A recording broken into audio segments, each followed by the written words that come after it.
শীতকাল মানেই বাঙালির ঐতিহ্যবাহী পিঠে পুলির মরশুম, আর সঙ্গে খেজুর গুড়েরও সময়। শীতের সকালে জলখাবারই হোক কিংবা বিকেলের টিফিনে, খেজুর গুড়ের সাথে পাটিসাপটা খাওয়ার মজাই আলাদা। তাহলে চলো ঝটপট এই পাটিসাপটার রেসিপিটি দেখে নেওয়া যাক।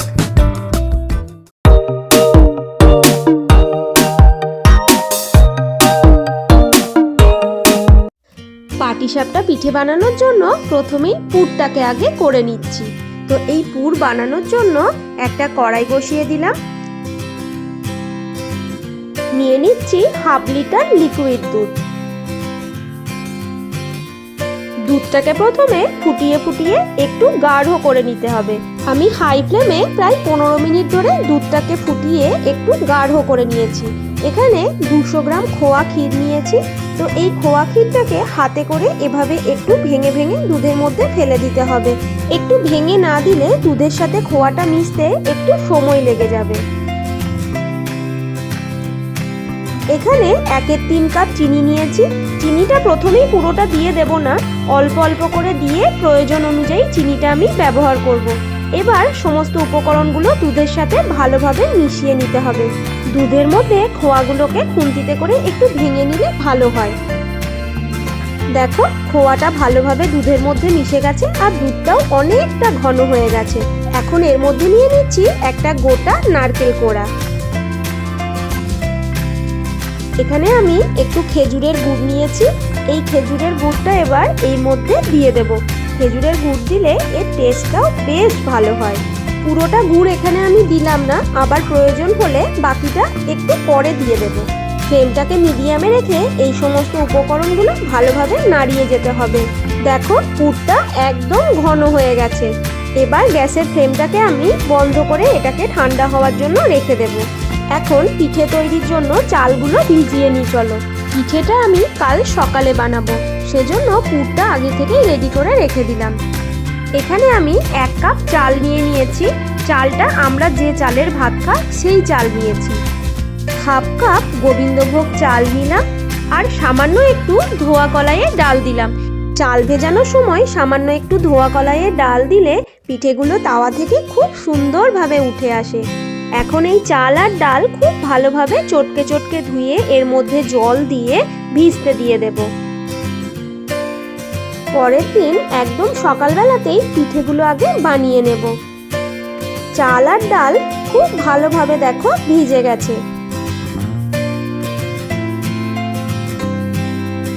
এখন এই চাল আর ডাল মিক্সিং জারে নিয়ে একদম মিহি পেস্ট বানিয়ে নিতে হবে। সামান্য পরিমাণ জল দিয়েই মিক্সিতে আমি পেস্ট করব।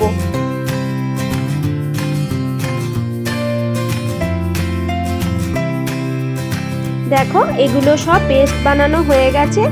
চালগুলোকে অল্প একটু করে জল দিয়ে পেস্ট বানালে তাড়াতাড়ি পেস্টটা রেডি হয়ে যায়। ব্যাটারের ঘনত্বটা একটু পুরু মনে হচ্ছে, সেজন্য সামান্য পরিমাণ জল দিয়ে দেবো এর মধ্যে। জলটাকে ব্যাটারের সাথে ভালোভাবে মিশিয়ে নেব। এবার ব্যাটারের ঘনত্বটা একদম ঠিক আছে, না পাতলা না পুরু। এখন এর মধ্যে দিয়ে দিচ্ছি হাফ চা চামচ লবণ। লবণটাকেও ব্যাটারের সাথে ভালোভাবে মিশিয়ে নিতে হবে। পাটিসাপটার পুরটা তো গতকাল সন্ধ্যেবেলায় রেডি করেই রেখেছি, ব্যাটারটাও রেডি। চলো এবার একে একে পিঠেগুলোকে বানিয়ে নিই। প্রথমেই গ্যাস জ্বালিয়ে একটা তাওয়া বসিয়ে নিলাম।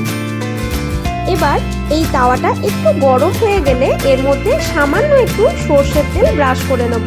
এখানে তোমরা সানফ্লাওয়ার অয়েলও ব্রাশ করতে পারো। এবার তাওয়ার মধ্যে 1 হাতা ব্যাটার দিয়ে তেজপাতা দিয়ে ব্যাটারটাকে ভালোভাবে স্প্রেড করে নিচ্ছি। এই তেজপাতা দিয়ে এই কাজটা করা আমি আমার ঠাকুমার কাছে শিখেছি। ব্যাটারটা তাওয়াতে দেওয়ার 1 মিনিটের মধ্যেই দেখবে পাশগুলো এইভাবে তাওয়া থেকে বেরিয়ে আসবে। তখনই এর মধ্যে একটু করে পুর দিয়ে এভাবে গোল পাকিয়ে নিলেই পাটিসাপটা একদম রেডি।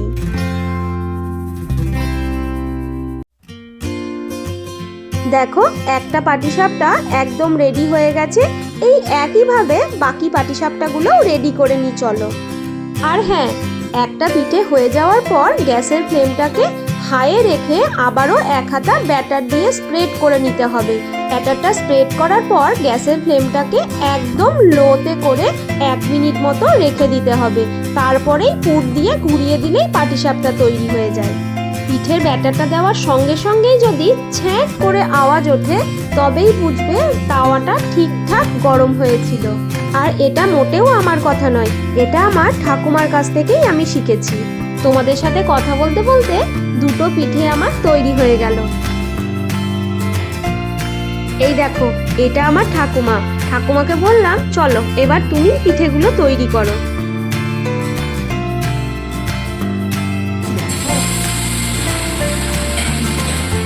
শুনলে তো তাওয়াতে দেওয়ার সঙ্গেই কেমন ছ্যাঁক করে আওয়াজ উঠলো।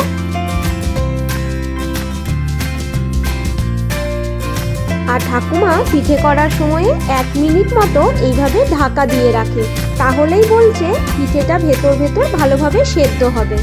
এই পাটিসাপটা পিঠে বাচ্চা থেকে বৃদ্ধ বয়সের মানুষ সকলের কাছেই বেশ প্রিয়। এই ননস্টিকের তাওয়া, এই স্প্যাচুলা কোনো কিছুতেই আমার ঠাকুমা অভ্যস্ত নন, সেজন্য বেশ অসুবিধা হচ্ছিল। ওদিকে দেখো আমার বেটুর এক বান্ধবী এসছে বেটুর সাথে খেলার জন্য।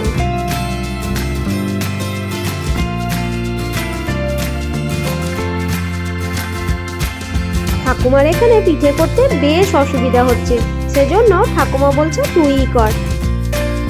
ঠাকুমা 2-3টে পিঠে করার পর বাকি পিঠেগুলো আমি করেছিলাম। এই পাটিসাপটা পিঠে তৈরি করতে করতে এত সুন্দর একটা গন্ধ বেরিয়েছে। শীতকাল মানেই তো বিভিন্ন ধরনের পিঠে করার সময়। তোমরা কে কে এইভাবে পিঠে বানাও বাড়িতে অবশ্যই আমায় কমেন্ট করে জানিও কিন্তু। বাকি পিঠেগুলো ঠাকুমার কথা মতোই এভাবে ঢাকা দিয়ে দিয়ে করেছিলাম। ঢাকাটা দিয়ে মিডিয়াম ফ্লেমে 1 মিনিট মতো রেখে দিতে হবে। তারপর ঢাকাটা খুলে পুর দিয়ে ঘুরিয়ে দিলেই পাটিসাপটা পিঠে একদম রেডি।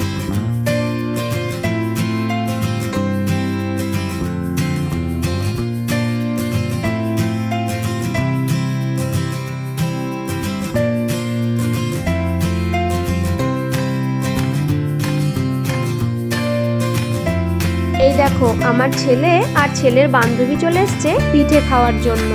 আমার বেটু তো এরকম পিঠে খেতে বেশ ভালোবাসে। আমার ঠাকুমা পিছন থেকে দাঁড়িয়ে দাঁড়িয়ে দেখছে কিভাবে আমি পিঠেটা বানাচ্ছি, আর বলছে খুব সুন্দর পিঠে বানাতে শিখে গেছিস তুই। এই পাটিসাপটা বানানোর রেসিপিটি তোমাদের কেমন লাগলো অবশ্যই আমায় কমেন্ট করে জানিও। যদি ভালো লেগে থাকে একটা লাইক করে দিও, আর আমার চ্যানেলটাকে সাবস্ক্রাইব করে আমার পাশে থেকো। প্রত্যেকে ভালো থাকবে, সুস্থ থাকবে। এখন এই গরম গরম পাটিসাপটা খেজুর গুড়ের সাথে পেটে যাওয়ার জন্য একদম রেডি। প্রত্যেককে শুভ ভোজন, টাটা।